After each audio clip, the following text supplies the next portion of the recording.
자, 여러분 안녕하십니까? 열심히 공부하고 계시죠? 우린 지난 시간에 처음으로 운송에 대해서 한번 들어봤어요.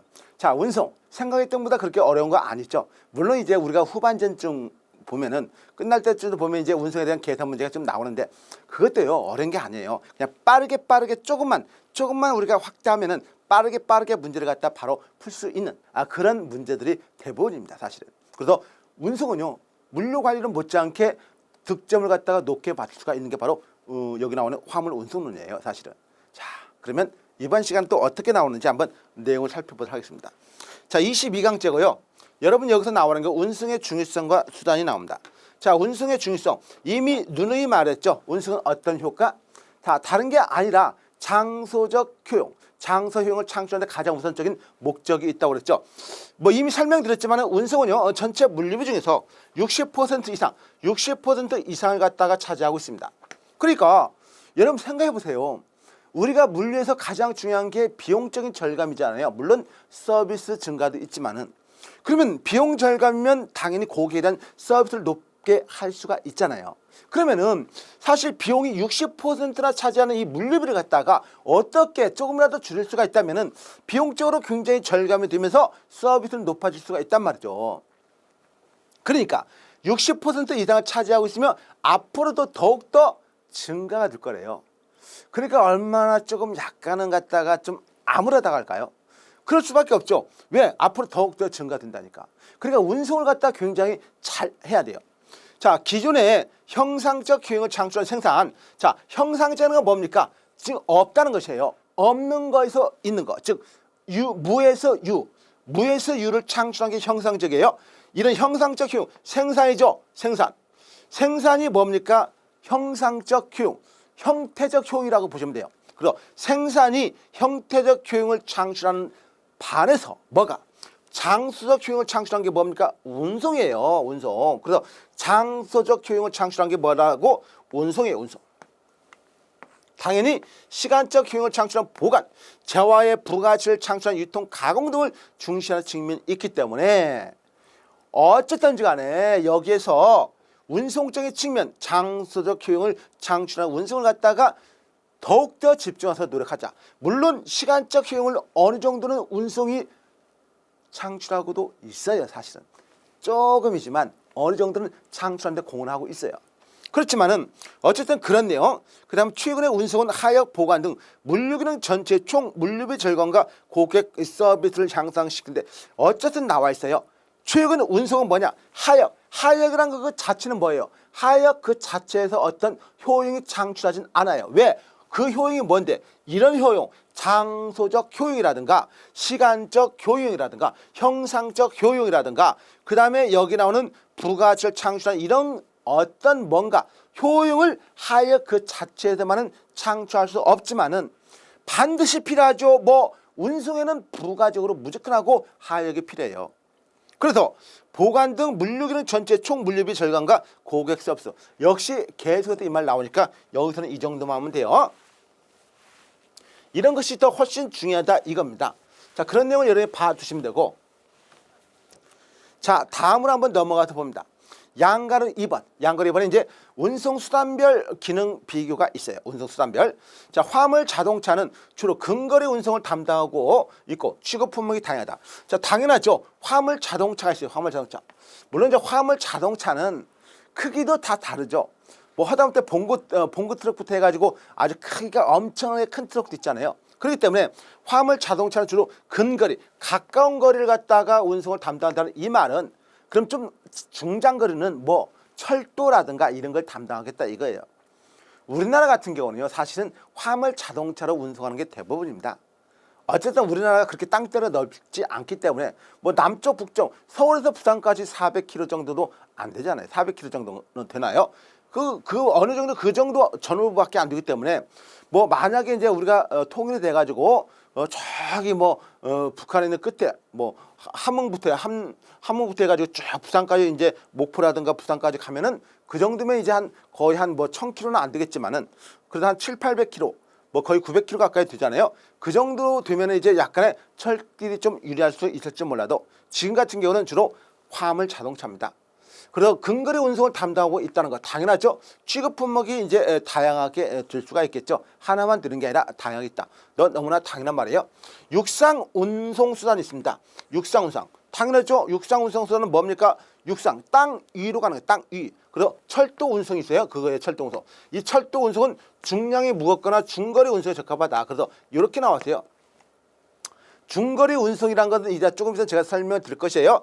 몇 킬로미터까지는 뭐가 트럭이 유리하고 몇 킬로미터까지 이상은 뭐가 철도가 유리하다. 이런 개념에 대한 분기점이 있습니다. 그런 건 이제 체드반 공식이라고 하는데요. 그건 조금 있으면 나오니까 그 체드반 공식은 거기서 보면 되고, 자, 육상 운송의 도로 정체가 심각할 경우 대체 운송 경로 좋은 대안이 뭐냐? 철도 운송이 되겠죠. 육상에서 막힌다 이거죠. 이 막히면은 대체 운송 경로로서 좋은 대안이 바로 철도가 되겠죠. 자, 국제 운송은 선박과 항공기에 의하여 주로 이루어지고 있으며, 물론 이제 선박과 항공인데 항공기는 비용이 비싸기 때문에 거의 대부분 99.7%가 뭐 선박이라고 보면 되고 0.3% 정도가 뭐 항공기라고 보시면 되겠죠. 이거에 의해서 뭐 예를 들어서 우리나라 같은 경우에 뭐 좀 수치가 좀 다를 수는 있어요. 그만큼 선박이 훨씬 많다는 것만 알아두시면 돼요. 주로 이루어지고 있으며 선박은 대량 화물을 장거리에 가장 저렴하게 운송할 수 있다. 저렴하게 운송할 수 있어요. 저렴하게. 뭐 두 개를 비교해서 그렇습니다. 사실 상대적 비교예요. 항공기는 부가가치가 높은 정밀전자 제품이라든가 스마트폰 한 대당 100만 원이 넘어가는 스마트폰, 귀금속 또는 신선도가 급하게 요구하는 거. 물론 이제 조그마한 그런 건 아니고 비싼 고기 같은 거 말합니다. 신선도가 긴급함을 요하는 화물도 운송에 이용된다는 거 알아두시면 되고요. 어쨌든 그러한 내용으로 여러분이 보시면 되고 그 이외에는 뭐 다른 거 없습니다. 그런 내용을 한번 여러분이 살펴봐 주시면 되고, 자, 양가로 2번 봤고요. 그 다음에 이제 운송 특징에 따른 부분에 가지고 여러분들 거기 양가로 2번은 뭐냐? 운송 수단별 기능비 가지고 그거 나와 있는 내용이에요. 그 다음 4번에 그 밑에죠. 여러분 271페이지입니다. 책도 한번 보셔야 돼요. 책도 보면 운송 특징에 따른 구분에서 이제 단위와 따른 소유 형태 운송 산업에 따라 불러죠. 단위화에 따른 구분이에요. 단위화물. 단위화물이 뭡니까? 유닛이죠. 유닛. 그래서 이런 것은 보통 단위화물 운송은 컨테이너라든가 컨테이너와 이런 팔레트 같은 거, 그리고 컨테이너라든가 팔레트 단위로 운송하는 것을 보통 말합니다. 이런 거 갖다가 이런 걸로 운송하는 게 단위예요. 그러니까 컨테이너라는 단위, 팔레트라는 단위, 그다음에 살 화물이 있어요. 카고죠. 불 카고. 이 사람을 운송 같은 경우는 보통 말한다고 보시면 되죠. 단위화. 자, 그러면 소유 형태는 뭡니까? 소유 형태는 뭡니까? 자가용이죠. 자가용. 내 차로서 운송하겠다. 남의 차로서 운송하겠다. 영업용이죠. 영업용. 그리고 내 차로 운송하면 자가용, 남의 트럭으로 운송하면 영업용. 그래서 보통 이제 이론적으로 그래. 이론적으로 뭐 자가용 화물 운송이 더 많다고는 하는데 어쨌든 이론적인 개념이고요. 그 다음으로 넘어가서, 자, 운송 산업에 따른 구분에서 항공 운송이 있습니다. 항공 운송은 어디에서? 비행기로 운송하는 것이죠.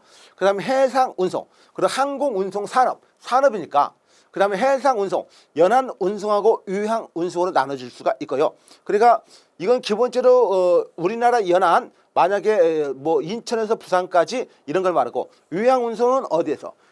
부산에서 뭐 일본 후쿠오카라든가 뭐 시모노세키라든가 아니면 뭐 일본에 있는 그 미국에 있는 항구 뭐 LA라든가 샌디에고 그런 데 보통 말합니다.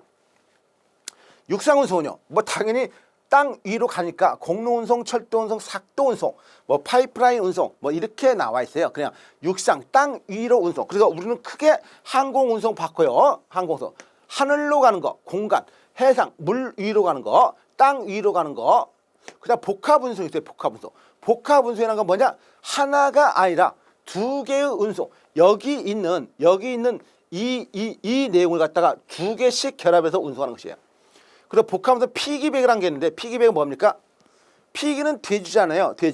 돼지를 갖다가 들어 눕힌 거나 같다, 또는 돼지를 등에 업은 거와 같다 해서 피기백이에요. 이거는 뭡니까? 같은 육상 운송 중에서 철도하고 공로 운송, 그러니까 트럭과 철도 같은 건 보통 말하는 트럭이라든가 철도 같은 것을 갖다 보통 말해요. 철도. 자, 그 다음에 여기 버디백 있죠, 버디. 버디라는 건 뭐예요, 버디? 버디라는 건 새잖아요. 그러니까 새는 뭐고, 이건 사실 어떻게 보면 항공운송하고 육상운송이에요. 항공운송하고, 항공운송하고 육상운송. 육상운송에 갖는 결합을 말합니다. 복합이잖아요, 복합. 그다음 피시백 있죠, 피시백. 피시백은 물고기죠, 물고기. 그러니까 이건 뭡니까? 역시 해상운송 있죠, 해상운송. 해상운송하고 뭐하고? 육상. 자, 이렇게 말할 수 있다는 것이에요, 이렇게. 그래서 여러분들이 이렇게 보시면 되고, 카페리 같은 건 보통 뭡니까? 여러분들이 여러분이 만약 항구 같은 데 가셔가지고, 여기 목포에서 제주도 간다. 뭘 타고 가요? 배 타고 가죠. 그런 걸 보통 카페리입니다. 그래서 카페리는 사람이라든가 거기에 있는 자동차라든가 이런 걸 운반하는 카페리를 말하고요. 그 트랜십 같은 거, 그다음에 뭐 트랜스포, 스카이레일, 뭐 스카이쉽, 이거 뭐 다양하게 이름만 있어요, 이름만. 그래서 이런 내용 그냥 여러분 제가 설명해드린 이런 내용을 갖다가 주로 한번 주의 있게 봐주시는 게 낫죠. 자, 그렇게 해서 한번 여러분 보시면 되고요. 이런 것은 우리가 어쨌든 시험을 준비하는 입장에서는요, 시험적인 개념으로 공부하시는 게 가장 적합합니다. 자, 그게 이제 여러분들의 거기 271페이지. 자, 그 다음 페이지 넘어가세요. 양과 4번 한번 보시면은 운송수단 선택 시 고려사항이 있어요. 운송수단을 선택한다. 거기에 고려할 사항. 자, 최적 운송수단의 선택을 위한 보편적 판단 기준. 운송수단을 결정하기 전에 파악할 사항이 있는데요. 그 뭐냐? 최적 운송수단을 선택하기 위한 보편적 판단 기준은 뭐냐? 운송수단을 결정하기 전에 먼저 파악해라 이거예요. 그리고 내가 만약에 예를 들어서 만약에 뭐 살아있는 동물을 갖다가 운송한다. 그런데 만약 그걸 갖다가 뭐 굉장히 딱딱딱딱 막힌 데다가 하기에는 좀 한계가 있잖아요. 그래서 약간은 공기도 통할 수 있고 그런 걸 갖다가 이용할 수가 있고 어쨌든 최종 운송수단 상품이라든가 운송수단을 비교해가지고 보는 것이에요. 그래서 일단 이런 개념 일단은 여기에 나와 있는 이걸 여기는 의사결정입니다. 단순하게 의사결정 사항이에요. 그래서 어떤 걸로 하겠느냐 의사결정을 하겠다 이거예요. 의사결정. 자, 그럼 이제 화물의 종류를 봐요. 화물의 종류. 그래서 일반이다, 냉종이다, 냉장. 그러니까 일반이라면 다양한 내용이 있어요. 그 일반도 뭐 예를 들어 곡식을 운송하느냐 아니면 목재를 운송하느냐 그런 거. 냉장이란 것은 콜드체인이죠. 당연히 이제 콜드체인 같은 걸로 보통 해야 되고 정밀 제품은 어떻습니까? 이런 것은 정밀 제품이니까 좀 움직이면 안 되잖아요. 움직임을 덜한 것, 즉 진동이 갖다가 덜한 것. 농수산물도 다양하겠죠. 농산물도 있고 수산물도 있고 임산물도 있으니까 그런 거. 그다음 귀정품 등도 어떻게 운송하느냐 이런 걸 말해요. 그래서 그런 걸 봐가지고 운송수단을 적절하게 선택하자 이거예요. 적절하게. 그래서 화물의 중량과 용적 및 규격도 따져가지고 뭐 당연히 큰 트럭을 가져와야 되느냐 적은 트럭을 가져와야 되느냐 이런 걸 다 따져봐야겠죠.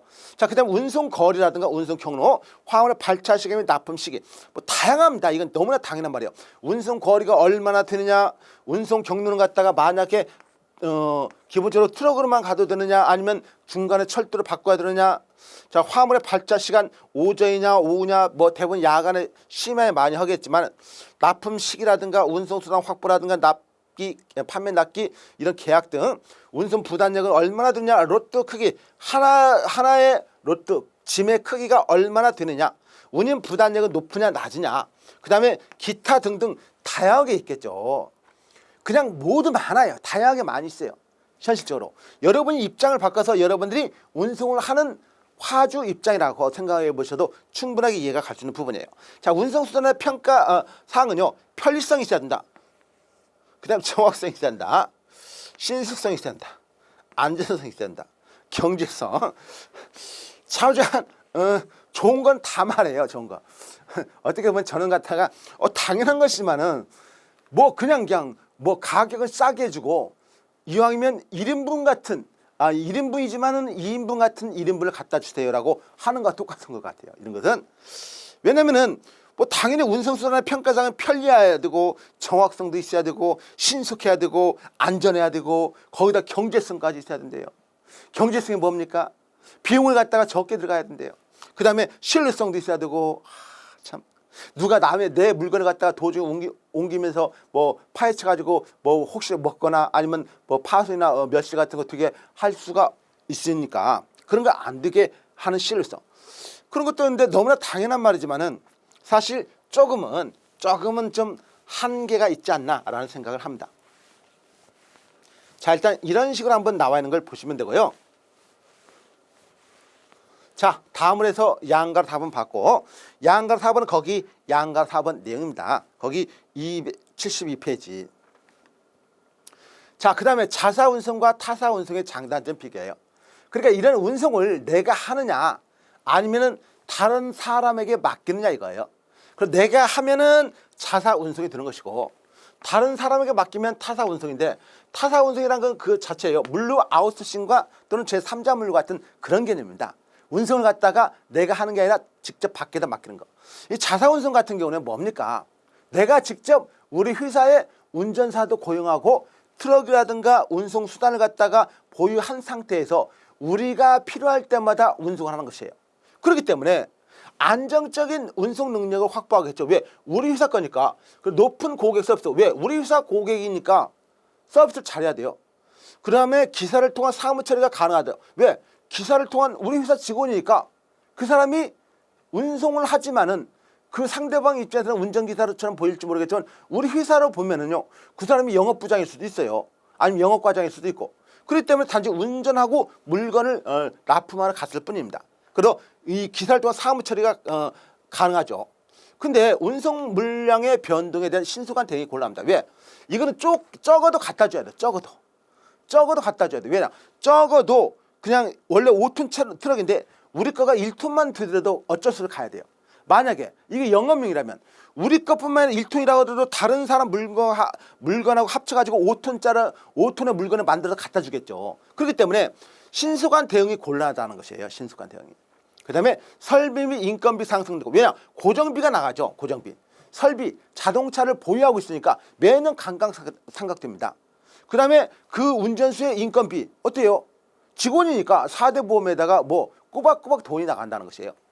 이런 것 등으로 과다한 투자 가능성이 들 수밖에 없죠. 그리고 타사 운송에 비해서 운영 효율이 저하는 단점이 있다. 왜냐하면은 어쨌든 우리 회사 직원이니까 가다가 운전사가 좀 피곤하면 중간에서 쉬어가지고 사우나 가가지고 한 2시간 정도 사우나 하다가 나올 수 있다 이거예요.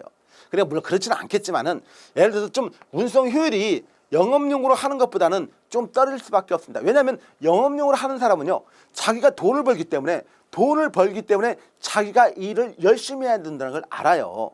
그래서 아주 열심히 합니다. 근데 자사 회사 직원이니까 내가 뭐 이거 갖다 주기만 하면 되지만 오늘 중으로 갖다 주기만 하면 되니까 중간에서 뭐 약간은 뭐 그렇지는 않겠지만은 쉽게 말하면 땡땡이 갈 수도 있고 사우나 갈 수도 있고 자기 개인 업무 볼 수도 있고 그렇단 말이죠. 그래서 운송 효율에 저하는 단점, 지금 실제로 데이터로 나와 있습니다. 자가 운송하고 영업 운송을 갖다가 비교했을 때 이런 단점 같은 거 나타나는 거. 타사 운송은 마찬가지예요. 타사 운송은 운송 수요 변화에 대응이 쉽죠. 왜냐면은 내가 돈 주고 운송하라 하니까 그 사람은 돈 벌려고 하니까 어쨌든 간에 물건은 무조건 가져오는 것이죠. 그 자사 운송에 비해서 높은 효율을 주고 화주는 설비와 인력 투자가 필요 없다는 장점이 있죠. 그렇죠. 왜? 나는 이제 운전사 고용할 필요가 없어요. 그 차 살 필요도 없어요. 왜? 그걸 맡기니까. 그건 당연하죠. 근데 이제 운임 인상 시 대응이 어렵죠. 왜? 갑자기 운임을 2배로 올려버려요. 그리고 갑자기 여기 이 회사의 직원들이, 트럭 운전사들이 파업을 해버려요. 그럼 갑자기 이거 갖다 줘야 되는데 갑자기 직원들이 그 운전사들 파업을 하니까 갖다 줄 수가 없어요. 그럼 내가 이거 우리 그 회사 차량으로 갖다 줬는데 우리 회사 차량은 그런 게 트럭이 없고 발만 동동 구를 수가 있잖아요. 그런 거. 그리고 자사 운송에 비해서 기동성이 떨어지죠. 신속함이 없다는 거죠. 우리는 오늘 가야 되는데 이 영업용 차량은 짐을 다 실어야 하니까 내일까지 짐을 갖다 다 모아가지고 한꺼번에 갈 겁니다라고 말한다. 자, 그 다음에 일광운송 체제 구축이 어렵다는 단점이 있죠. 왜? 우리 물건만 가는 게 아니라 다른 물건도 같이 가기 때문에 목적지가 다를 수밖에 없는 것이에요. 목적지가. 자, 그런 흐름입니다. 그런 때 이런 거 전혀 어렵지 않죠. 양가로버려. 그래서 거기에서 여러분 거기 자사 운송과 장단점 비교하는 거 양가로 5번 나왔죠. 그 272페이지 보시면은 거기에서 이제 거기 운송 유형별 적합 운송 수단 해가지고 뭐 유형 고려사항 적합한 운송 수단 해가지고 이렇게 쭉 나와 있죠. 그래서 이제 공장 간 물류 거점과 간선 운송, 공장 대규모 대규모 소비자 직송 수송과 배송, 물류 거점 소비자 소규모 소비자 배송. 그 다음에 다음 페이지 나오는 주요 운송 수단별 특징과 장단점 비교 나와 있죠. 화물 자동차 나와 있고 철도 운송, 해상 운송, 항공 운송 다 나와 있어요. 가볍게 한번 여러분이 한번 비교하면서 보시면 돼요. 다음 페이지도 나옵니다. 파이프라인도 나오죠. 파이프라인은 주로 뭘 운송합니까? 기본적으로 석유라든가 가스 같은 걸 관으로 운송하는 거죠. 관으로. 자, 그 다음에 274페이지 맨 밑에 있죠. 주요 운송수단별 기능 비교 나와 있죠. 그다음 운송수단 내용 나와 있고 화물 자동차, 철도, 선박, 항공기, 파이프라인 이렇게 나와 있어요. 거기에서 여러분 중간에 안전성을 한번 볼래요. 안전성. 안전성은 어느 게 가장 높습니까? 철도가 가장 높고 또 뭐도 파이프라인도 높아요. 그러니까 어느 게 좀 낮습니까? 선박이 좀 낮아요. 왜 그럴까요? 왜 선박이 나을까? 이건 기후의 영향을 받잖아요. 엄청나게 큰 태풍이 몰려와요. 그럼 배가 뜰까요? 못 뜨죠. 배가 갈 수가 없어요. 근데 그 태풍이 하루 이틀에 끝나는 게 아니라 한 보름 가까이 돼요. 그럼 물건은 못 갖다 줘요. 그러면 거기서 이제 컴플레인 들을 수가 있어요. 그렇기 때문에 그런 거. 그 다음 기후 영향 그렇게 많이 받는다는 거 거기 나와 있죠. 안정성 위에. 뭐 그 다음에 뭐 그 정도 한번 이러면 운송 시간 같은 것도 한번 보시면 되고요. 운송 시간이 이제 가장 짧은 것이 항공기라는 걸 알 수가 있죠. 그 다음에 좀 길다는 것은 선박이죠. 선박이 길 수밖에 없어요. 왜냐? 배로 가니까. 유럽을 한번 가면요. 항공기는 거의 한 8시간에서 10시간이면 가는데 배는요 10일 걸려요. 운임이 10배가 비슷하겠죠. 당연히. 그 다음 페이지 이제 화주 측면에서 운송수단별 특성 선호습니다. 화주는 어떤 걸 더 선호하느냐 이거죠. 화주. 자, 물건의 주인은요. 자, 기본적으로 화주의 선호 순위는요. 이렇게 나옵니다. 이용 편리성적인 측면에서 보면은 자, 자동차를 먼저 선호해요. 자동차. 이건 우리나라 같은 경우로 보세요. 여러분 우리나라. 자, 철도. 그 다음에 철도. 자동차는 아무래도 쉽게 계약을 할 수가 있어요. 쉽게. 그 다음에 철도. 어우 배. 아, 그 다음에 항공기. 그 다음에 해운. 파이프라인. 이건 물건 특성이 있죠.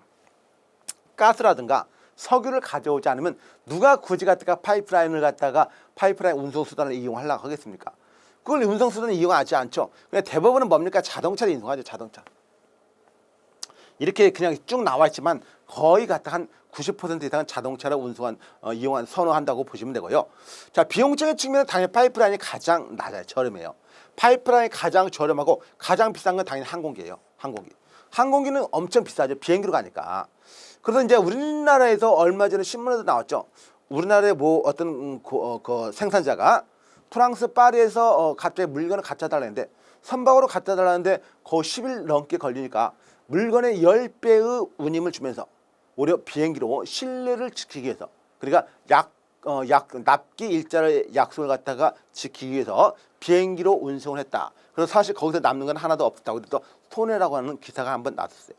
자, 그러니까 기본적으로 항공기는 당연히 비용이 비쌀 수밖에 없죠. 자, 그 다음에 파이프라인이 가장 저렴하고 그 다음에 자동차도 저렴해요. 자동차 저렴하고 그 다음에 철도 저렴합니다. 철도. 그 다음에 해운.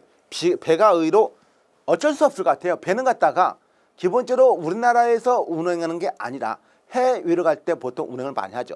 물론 우리나라에서 제주도 갈 때도 운행하겠지만은 기본적으로 여기 배는 기본적으로 이제 위국 선박을 갖다가 외국으로 수출을 하는 걸 갖다가 생각하시면 돼요. 자, 속도는 당연히 항공기가 빠르죠. 항공기.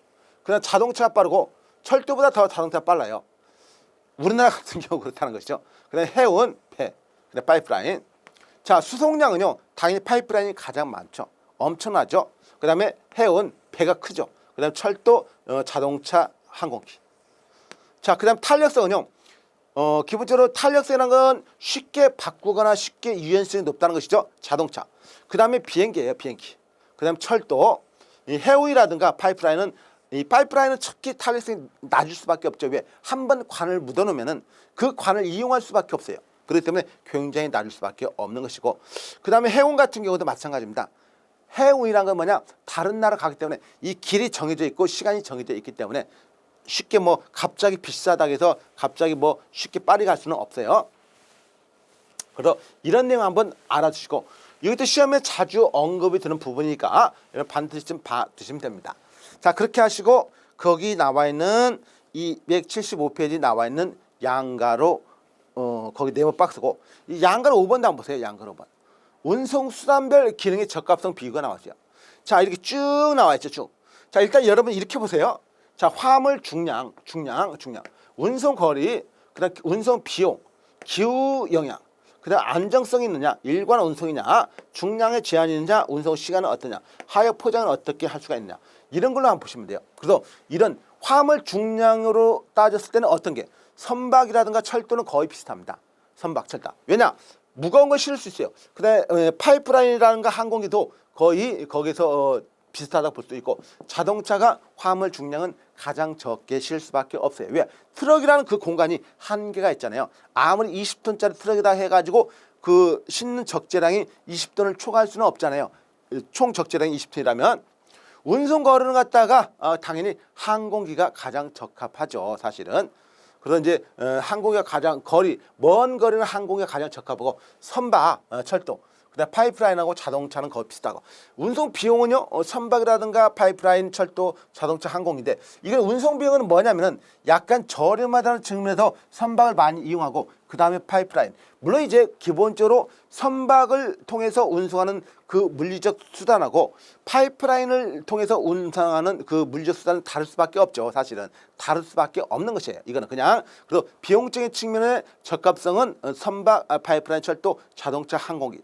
기후 영향에는 뭡니까? 항공기, 선박, 자동차, 철도, 파이프라인. 자, 기본적으로 기후 영향 같은 거, 그 다음에 안정성이라든가 자동차 이런 거 그냥 한 번 정도 보시면 되지. 그걸 갖다 암기하려고 하지 마세요. 절대 이런 건 암기하는 게 아니에요. 이런 건 계속 한번 보고 문제를 보면서 이런 걸 갖다가 중점적으로 봐야겠다 판단을 하는 것이에요.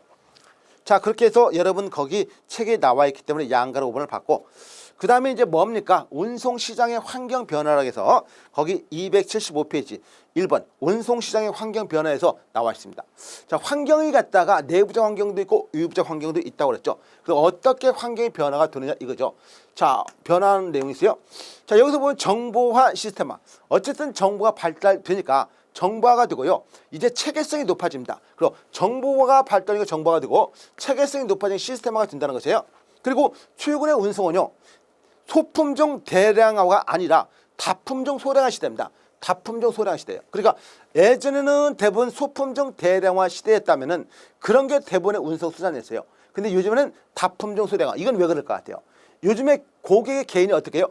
자, 사실 여러분들에게 이유가 있어요. 옛날에 매스마케팅 시대는 어때요?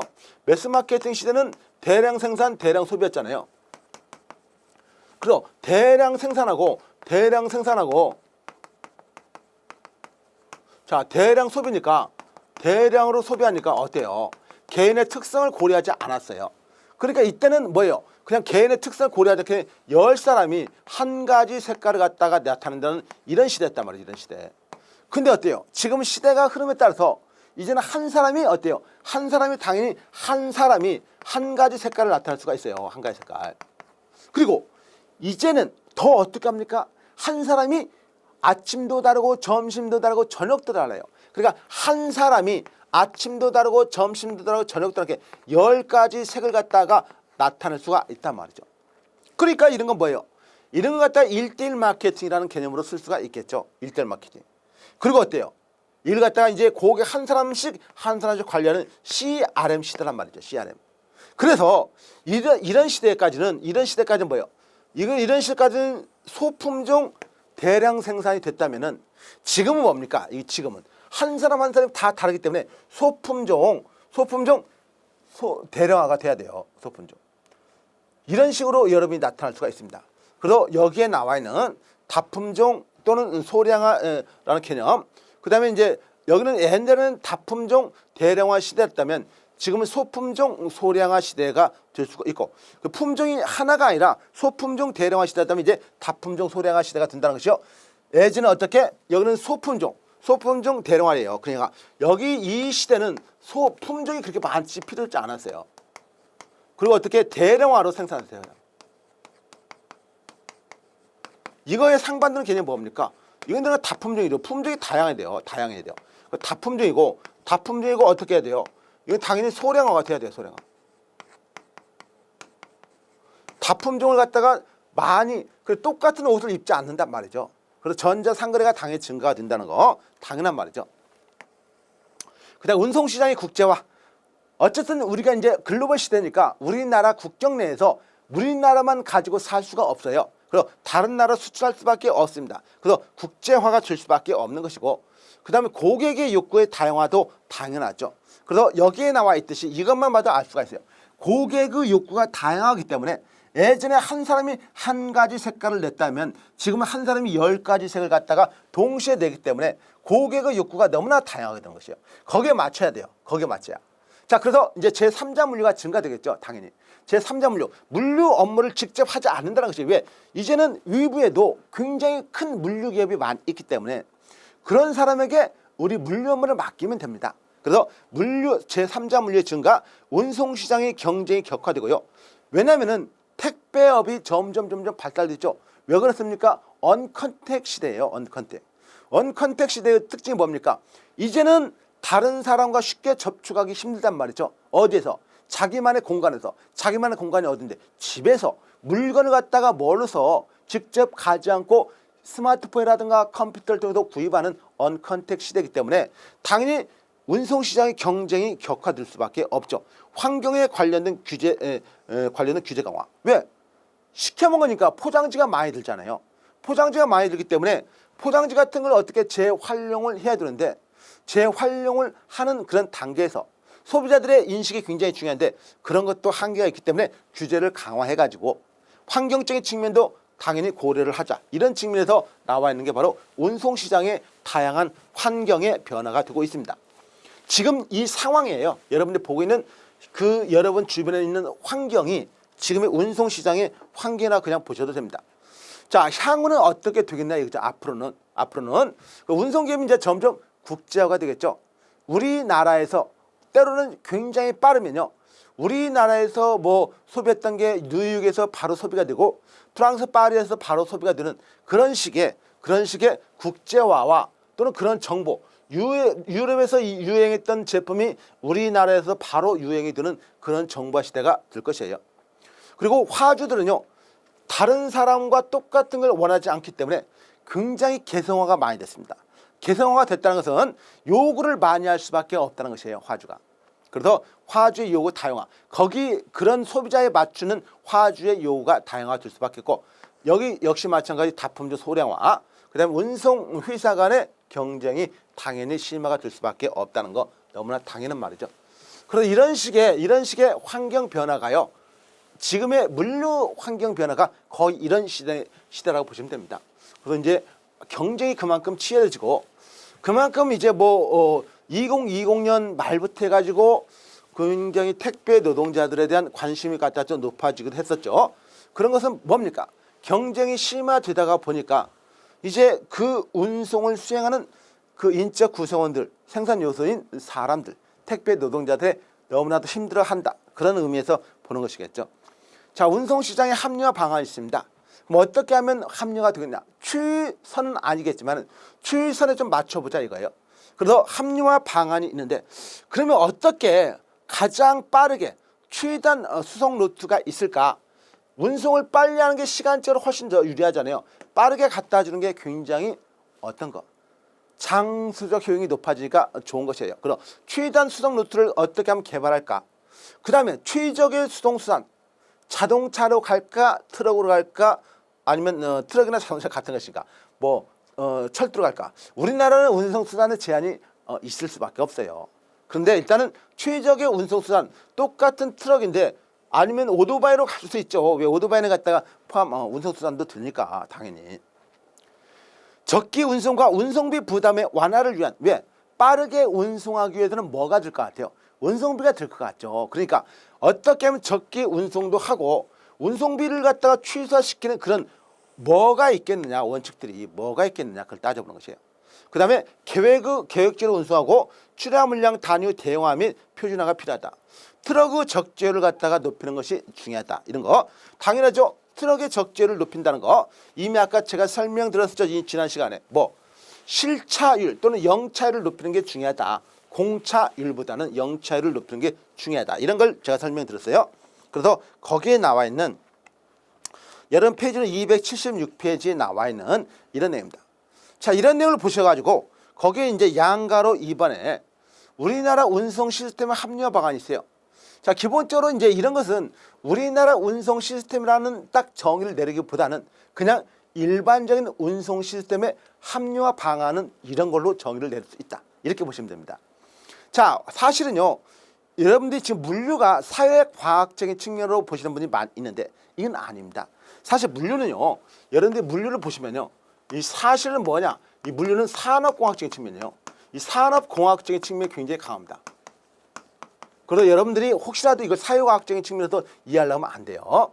산업공학, 즉 기계라든가 그 기계에 대한 어떤 구조, 시스템, 설비 이런 것들이 굉장히 강하기 때문에 오히려 물류를 갖다가 대부분의 전문적인 학자들은 산업공학적 측면.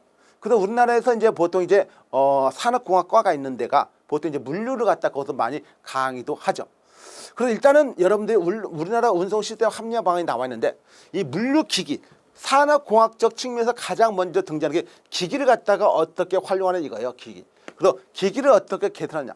옛날엔 짐을 갖다가 등짝에 쥐어가지고 낑낑거리면서 올라갔단 말이죠. 근데 요즘은 어떻게 해요? 그렇게 안 한다. 그래서 트레인이라든가 컨트롤 이런 걸로 딱 올려가지고 쭉 이래서 실으면 되니까. 그래서 물류 기기를 갖다가 어떻게 하면 개선시킬 수 있냐. 당연히 이런 물류기의 개선은요. 정보 시스템의 연관성도 굉장히 강하죠. 그 다음에 수송체계의 다변화. 하나만 아니라 여러 개의 수송체계가 필요하다는 것이죠. 자, 분석 후 방법을 결정한다. 뭐 분석 후 방법이라는 것은 여러 가지 분석, 최적의 분석을 한 다음에 그거의 해결 방안을 결정하는 측면이 있겠죠. 그다음 전기 직행 열차를 도입하자, 복합 운송 체계에 도입하자, 야간 차량 운행. 뭐 야간 차량 운행은 거의 지금 일상화 돼가지고 하고 있으니까. 그다음 일관 팔레트화를 위한 국가적인 지원이 필요하다. 이런 게 나와 있어요. 그런 내용 한번 여러분 시스템 보시면 되고. 자, 다음으로 한번 넘어갈게요. 다음으로. 최적 수단을 선택 이용한다는 거 모달 시프트가 있는데, 자, 모달 시프트는 뭐냐면은 우리가 아까 모드란 걸 봤단 말이죠. 모드가 뭐예요? 모드가 운송 수단을 말이에요. 이 운송 수단. 자, 운송 수단인데 운송 수단 중에서 가장 많이 사용한 게 뭐다? 이건 기본적으로 공로 운송이에요. 공로 운송 중에서 뭐가? 트럭이에요, 트럭. 그 트럭을 많이 이용하는데 트럭을 이용할 수밖에 없는 상황이 있겠지만은 트럭을 많이 이용하다 보니까 뭐가 환경 오염이 많이 발생하다 이거예요. 환경 오염이 많이 발생하니까 그러면 환경 오염을 줄이기 위해서는 뭘 줄이면 됩니까? 트럭 운송을 줄이면 되겠죠. 그러면 운송을 갖다가 없앨 수는 없으니까 트럭이 운송했던 걸 다른 운송 수단을 이용하여 운송할 수밖에 없잖아요. 그럼 다른 운송 수단이 뭐가 있을까? 트럭에서 뭐 다른 거 뭐가 있겠어요? 끽 해봤자 뭐냐? 비행기라든가 철도라든가 선박이라든가 이런 걸로 바꾸자 이거예요. 물론 이게 이론적으로는 무슨 화물의 특색이 있기 때문에 뭐 바꿀 수가 없는 것도 있지만 이론적으로 그래요. 이론적으로 이렇게 바꿔보자 이거예요. 그러면 뭐냐? 환경 오염이 줄어들 거 아니냐 이거예요. 줄어들 거 아니냐. 그래서 이렇게 트럭이라는 모드에서 철도라는 모드로 바꾸는 것을 갖다가 모달 시프트. 여러분 컴퓨터에도 시프트 키를 누르면 뭐예요? 바뀐다는 것이죠. 행이 바뀐다. 그렇기 때문에 여기 모달 시프트라는 것은 운송 수단을 갖다가 바꾼다는 것이죠. 뭘로서 최적 수단을 선택해서 이용하기 위해서 운송 수단을 바꾼다는 거. 근데 이론적인 개념이지 어쩔 수 없이 철도를 이용할 수밖에 없는 그런 화물의 특성이 있어요. 그렇기 때문에 무조건 하고 바꾼다 해서 다 그게 드는 거 아니에요. 왜냐하면 우리가 철길이란 거 또는 배라는 것은 철길은 뭡니까? 철도가 있어야 되고 배라는 건 뭐예요? 항로가 있어야 되는데 우리나라 같은 경우는 어떻게 배를 갖다가 해가지고 어떻게 운반하는 게 그렇게 흔하나요? 안 하죠. 그래서 그런 내용으로 봐두셔야 되고 공로 운송 기업 간 업무제요. 공로 땅 위로 운송한다 이거죠. 땅 위로 운송할 때 기업 간 업무제요. 그래서 기본적으로 복합 운송 공동 운송, 공동 수송과 배송 이런 걸 하자 이거예요. 그러니까 공동 수송과 공동 배송의 의미가 뭡니까? 기본적으로 공동수성이란 그 의미는 동일 업종과 동일 지역으로 이런 전제가 있어야 돼요. 동일 업종과 동일 지역이 아니면 공동운송을 할 수가 없는데 어쨌든 업무 제휴 같은 걸 통해서 동일 지역과 동일 업종이라면은 같이 운송하자 이거예요. 그 다음에 동종회사 간 공동수배송 여기 나왔네요 이미. 그래서 동종회사 간 공동수배송, 공동보관을 통하여 운송비를 절감하자. 그럴 수밖에 없겠죠. 일단 운송비 절감이라는 큰 아주 목적에서는 뭉칠 수가 있어요. 운송비 절감이라는 그 개념에서 자 물류 자회사를 설립한다 또는 아웃소싱. 물류 자회사가 뭐예요? 이자 물류죠. 이자 물류. 그럼 물류 자회사 설립 이자 물류에서 이자 물류 2PL 투파티 로지스트예요. 이 이자 물류. 자 아웃소싱을 고른다. 그냥 삼자 물류 같은 개념으로 가자 이거예요. 삼자 물류 개념을 가자. 이자 물류 즉 자회사보다는 위부의 전문업체에게 물류 업무를 맡기자 이겁니다. 자 투자들은 자본과 효율에 대한 비교도 당연히 해야 된다. 이런 것이에요. 이런 것이기 때문에 뭐 여러분들은 어느 정도는 이런 것은 당연하다. 굳이 우리가 이걸 갖다가 글로서 봐야만이 이런 걸 갖다가 해야 된다고 생각은 안 듭니다. 그 어찌 보면 당연한 말이고 그럴 수밖에 없는 환경, 물류 환경이 될 수밖에 없어요. 자 이런 내용 한번 봤고 다음으로 넘어가서 일반 화물 개념 한번 보세요. 화물. 자 화물입니다. 화물이고 여기에서 이제 화물이라는 그 개념이 나와 있고 일단 제너럴 카고라는 것은 일반 화물 카고를 갖다가 화물이라고도 해요. 화물이요. 자 그래서 이제 보통 자파라 부른다. 자파 일반 화물은 기본적인 자파예요. 그리고 특별 화물과 구별되는 거 특별 화물 이외를 갖다가 그러니까 특별 화물이라는 게 있는데 스페셜 여기 스페셜 카고라는 거 특별 화물 이외를 모두 일반 화물이라고 합니다. 그래서 자파라 부르면 특별 화물과 구별되는 화물이고 정기선 운송에 적합하고요. 정기선 운송이 있죠. 자, 운송이라는 것은요. 정기선과 부정기선이 있어요. 정기선이라는 건 뭡니까? 정해져 있다는 것이죠. 뭐가 기간이 정해져 있다. 기간이 정해져 있는 선이에요. 기간. 그리고 기간이 정해져 있는 선박을 갖다 말합니다. 자, 기간이 정해진 선박이 아니라 선. 여기서는 뭡니까? 선이에요. 그러니까 어디 여기 선박을 썼지만 제가 정기선을 다니는 선박이라고 말할 수 있고 여기서는 정기적으로 다니는 선입니다. 선. 그러니까 그 선. 그리고 뭐 여기서 서울에서 만약에 예를 들어서 부산에서 제주까지 또는 부산에서 뭐 일반 후쿠오카까지 부산에서 만약 쓰시마선까지 뭐 만약 매월 목요일 날 오전 11시에 간다. 이렇게 있잖아요. 그리고 매주 오전 11시 이러면 어때요? 이때만 오면 내가 그 배를 타고 목적지로 갈 수가 있습니다. 이런 걸 갖다 보통 정기선 운송이에요. 정기선 운송인데 이걸 갖다가 어디 사람 운송하는 게 아니라 화물을 운송할 수도 있습니다. 그래서 정기선 운송에 적합하다는 개념이에요. 그다음 정량으로요. 포장되어 하역 작업이 비교적 쉽다는 것이죠. 그렇죠. 정기선 운송이기 때문에 정량으로 포장되어 있어가지고 하역 작업 같은 건 딱딱 정해져 있기 쉽겠죠. 그래서 일반 화물을 일반적으로 정량화물 또는 조악화물이라고도 해요. 조악화물. 뭐 큰 의미 없습니다. 그냥 일반 화물에 또 다른 이름을 갖다가 조악화물이라고도 한다라고 보시면 돼요. 자, 정량화물은 정해진 양을 말합니다. 정해진 양. 근데 뭐 구분도 해요, 사실은. 그래서 일단 일반 화물 받고요. 일반 화물 받고 여기서 일반 화물은 그냥 여러분 정기선 운송을 갖다가 주로 한다는 걸로 알아주면 되고 자 정량 화물이 있어요. 여기 조악화물 나옵니다. 정량 화물 나왔는데 그래서 일반 화물을 또 다른 말로 정량 화물 또는 조악화물이라고도 하죠. 근데 시험은 갖다가 좀 구분해서 여러분 받으셔야 돼요. 그래서 어떻게 되냐면은 정량 파인 클린 카고예요. 여기서 양이 정해졌다는 그런 개념보다는 딱 깨끗하다. 그리고 깨끗한 개념이에요. 그리고 깨끗한 그 개념은 뭐냐? 청결이라든가 청결.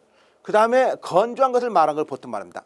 그리고 포장이 잘 돼 있고 그건 당연한 말이에요. 당연한 말. 포장이 잘 되고 그 내용물로 청결하고 건조한 것을 말한 것이다. 이거는요. 다른 화물과 혼재라는 건 뭡니까? 다른 화물과 섞어가지고 쌓아놨더라도 또는 접촉하더라도 다른 화물을 손상시키지 않는 이 말이 가장 중요해요. 이 말이. 그리고 다른 화물과 혼재 또는 접촉하여도 다른 화물을 손상시키지 않는 화물을 뭐라고 하느냐? 일반 화물을 하면 안 되고 뭐 정량 화물을 하게 돼. 정량 화물. 그래서 다른 화물과 그 혼재 또는 접촉해도 다른 화물을 갖다 손상시키지 않는 화물은 일반 화물이에요. 일반 화물. 아니 죄송합니다. 정량 화물이에요. 일반 화물을 하면 안 된단 말이에요. 아까 일반 화물을 정량 화물 또는 조각 화물하고 나오는데 근데 기본적으로 일반 화물을 하면 안 되고 여기에 나오는 정량 화물로 말해 줘야 돼요. 이것도 시험에 자주 나왔던 지문이에요. 여기 지문 이렇게 나와가지고 물어보는 경우가 있어요. 보통 종류가 보면요. 차. 차란 건 여기 자동차가 아니라 먹는 차예요. 면사, 면제품, 직물, 도자기, 통지음료 이런 종류로 이런 것 등을 말합니다. 자, 조악 화물에서 조악. 자, 조악 화물은 여기 뭐냐면 여기 영어가 뭡니까?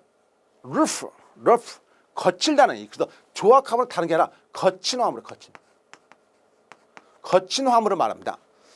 그래서 이제 오염 흡수 융해 분말이나 악취를 발산하여 다른 화물도 오염시킬 우려가 있는 화물이에요. 그러니까 거칠어요, 거칠어. 다른 화물도 오염시킬 수 있어요. 이거는 뭐예요? 다른 화물을 손상시키지 않는데 얘는 갖다가 오염시킬 수 있어요. 그러니까 얘를 갖다 같이 쓰면 되겠어요? 안 되겠죠. 그래서 여기 나와 있는 거. 그 다음에 더러운 화물 또는 먼지나는 화물, 냄새나는 화물 등이 이에 포함된다는 거. 그리고 일반 화물 종류에는 정량 화물과 조각 화물이 있다. 이렇게 뭐 알아두시고, 그리고 정량 화물은 다른 화물과 접촉해도 어떤 손상을 입히지 않는다. 근데 조각 화물은 손상을 입힌다. 이런 건 아시겠죠? 오염 흡수 융해라든가 이런 거. 그리고 더러운 냄새, 먼지나 화물, 냄새나 화물 등이 이에 포함된다는 거. 조악해요. 조악 화물. 뭐 말 자체가 일단 조악이란 그 자체가 여러분이 자주 듣는 용어는 아니잖아요. 그래서 이제 그렇게 알아두면 되고. 자, 그 다음에 여기서는 이제 살적 화물이다. 살적이라는 건 뭐냐면 일반 자파 중에서 단위화되지 않는 게 단위 이 말이에요. 살적, 단위화되지 않은 것이에요. 대충으로 그냥 때려잡아가지고 우리가 씻는 걸 보통 말한다. 살적 화물. 그래서 재래 방식에서 하액이 이루어진 화물이기 때문에 대충 이 정도 이렇게 대충 그래서 살적 화물이에요. 그런데 단위 화물은 저거 반대예요. 살적 화물과. 이거는 뭐냐? 단위가 딱 정해져 있어요. 이건 대충인데 이건 딱 정해져 있어요. 그래서 이런 것을 단위 화물이라고 보통 말합니다. 자, 이거 단위 화물이고 이걸 이렇게 말할 수 있어요. 유니타이즈드 카고, 그리고 컨테이너 카고라고 말해요. 그래서 이거 갖다 따로 유니타이즈드 카고. 유닛이 뭡니까? 유닛이 단위잖아요. 유닛이 단위고, 그 다음에 유니타이즈니까 단위화된 화물. 근데 컨테이너에 적재할 수 있는 화물이겠죠. 그러니까 컨테이너 용기 같은 것은 딱 단위화 가장 전형적인 특징이잖아요. 컨테이너는 단위화의 가장 전형적인 특징이기 때문에 여기 나오는 포장 용기 또는 컨테이너 용기에 포장되어 있는 화물을 갖다 말할 수가 있다는 것이죠. 자, 그 다음 표준화가 되어 있어. 이동의 편리성을 가지고 있는 화물이에요. 이동의 편리성을 가지고 있다. 왜? 표준화가 되어 있기 때문에. 그래서 우리가 표준화를 한다는 그 의미는 뭡니까? 비용을 절감시킬 수 있다는 거. 그리고 물류 공동화를 이룰 수 있다는 거. 그런 것이라죠. 단지 포장화가 되기까지가 좀 힘들다고 제가 설명해 드렸어요. 그런 내용을 보시면 됩니다. 자, 액체 화물이 있습니다. 액체. 자, 여러분 혹시 액체 규물 같은 거 간혹 가다가 어린이들이 좋아하는 거 있죠. 그거의 화물과 같은 것이. 그러니까 말 그대로 액체입니다. 액체. 그래서 액체 또는 반액체를 말할 수가 있고요. 이건 내용물을 드럼통이라든가 액체니까 나무통이라든가 그다음 항아리라든가 병 등에 담아가지고 그런 용기에 담아가지고 운반하는 화물을 말합니다. 액체 화물은 주로 이제 주류라든가 유료 약액류, 이게 약이에요. 여름에 약도 그냥 이게 마시는 약 있잖아요. 그런 걸 말합니다. 그래서 근데 이런 걸 갖다가 사실 이런 게 어렵나요? 어려운 거 아니잖아요. 이런 건 뭡니까? 이런 건 그냥 있는 그대로 갖다가 이런 보시면 돼요. 있는 그대로. 당연히 여러분들이 이름 같은 거 이런 거 모를 수가 없어요. 이건 한 번만 봐도 알아요. 자, 아까 그 살적 화물 같은 거 이런 거 쭉 이렇게 봤을 때 뭐 단위화되지 않은 것이다. 그 다음에 아까 조각 화물 냄새나는 그 거친 것이다. 그 다음에 단위화물은 당연히 단위가 화가 되는 거. 근데 액체 화물, 액체를 설마 모릅니까? 근데 거기다가 뭐만 붙였어요? 화물만 붙이는 화물. 그 뒤에다가 화물. 그러니까 어떻게 보면 단어의 뜻을 해석하는 것이에요. 단어의 뜻. 근데 있는 단어 그대로예요. 있는 단어 그대로 해석해가지고 우리가 문제가 됩니다. 그러니까 사실 얼마나 쉽습니까? 있는 단어 거기다가 어떤 의미를 갖다가 부여해서 우리가 해석하는 게 아니라 있는 그대로만 알고 있으면 정답이 눈에 보이는 것이에요. 정답이. 자, 그래서 여러분 교재를 잠깐 보시면요. 거기 276페이지 일반화물 나와 있잖아요. 그 일반화물을 양가로 1번에 나와 있는 일반화 보통 자파라 불어가지고 이제 거기 특별 화물 2를 갖다가 일반 화물이라 보시면 되고 그 일반 화물의 종류가 이제 그렇게 거기 다양하게 있다는 거 보시면 됩니다. 그래서 거기 양가로 2번에 정량화물, 조악화물, 살적화물, 단유화물, 액체화물까지 있다. 자, 이번 시간은 여기까지 하는 게 나을 것 같아요. 여기까지 하셔가지고 그 다음 시간에 이제 일반 화물과 정반대된 개념 뭡니까? 특수화물. 특수화물도 뭐 대단한 것 같죠? 대단치는 않습니다. 단지 운송을 갖다가 좀 특별하게 잘 해야 되는 내용이에요. 자, 수고 많이 하시고 다음 시간에 뵙죠.